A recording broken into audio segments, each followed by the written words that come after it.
কোন গাছগুলো? শালগম, ফুলকপি, ট্যামকপি। ট্যামকপি চিনিস? কিসেরে বলে বলতো? গোল গোল, এগুলাকে বলে ট্যামকপি বা বিট কপি, যেগুলাকে ওলকপি বলা হয়। সবে তো লাগিয়েছি, দাঁড়া হোক।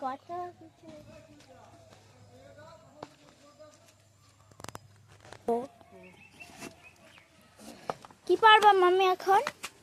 ওরে বাবা, আস্তে তো পড়ে যাচ্ছিলাম, একটু হেলান দিতে চাইছি। শাক। দেখো কুই পাতাগুলো কত বড় বড়, দেখেছো? কুই পাতার কিন্তু যত বড় হবে তত, এই যে শিরটা দেখতে পাচ্ছ, শির, এগুলোকে শির বলা হয়, ততই মোটা মোটা। এই যে দেখো,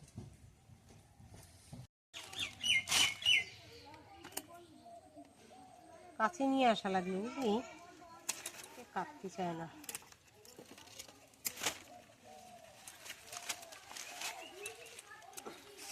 এটা আবার হবে, রেখে দিলাম।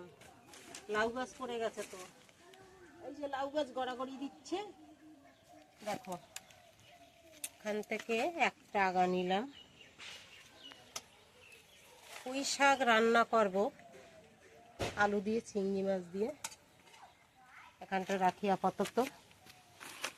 শাকগুলো একটু বেশি করে নিয়ে নিলাম, আর একটা আগা নেব অন্য জায়গার থেকে। দেখো বন্ধুরা, আমি কিন্তু টপে টপে লাগিয়েছি। দেখো এই যে টপে, এটাও টপে, ওখানটাও টপে। তার কারণ জলের সময় এত জল হয়। এখান থেকে কটা পাতা নিয়ে নিই, আর কত সুন্দর শাখা বেরোচ্ছে। এই যে সব শাখা বেরোচ্ছে। শাখা বেরোলে শাখাগুলো বড় হবে, আবার খাওয়া যাবে, তাই পাতাগুলো নিয়ে নিচ্ছি। মাম্মি এটা কি গাছ? কোনটা? এইটা। ওই, এইটা এটা আমড়া গাছ। আমরা হয়নি? হ্যাঁ, এত তাড়াতাড়ি আমড়া হয়? বড় হোক আগে গাছটা। আমাদের বাড়িও আছে দুটো।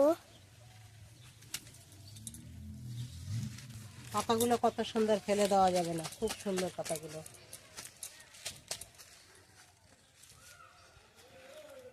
ওখান থেকে আগাটা নিয়ে নেব। এই যে দেখো, দেখেছো? এই যে আবার ঘুরিয়ে রেখে দেবো।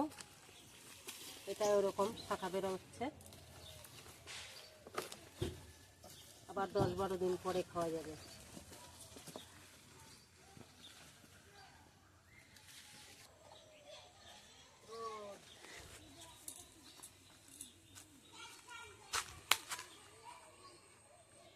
সিম এখনো খাওয়ার মতো হয়নি, এই যে হচ্ছে।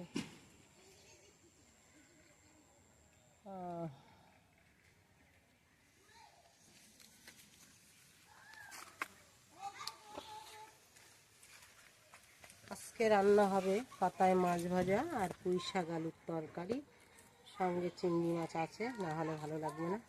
তাহলে আসুন বন্ধুরা আমার রান্নাঘরে।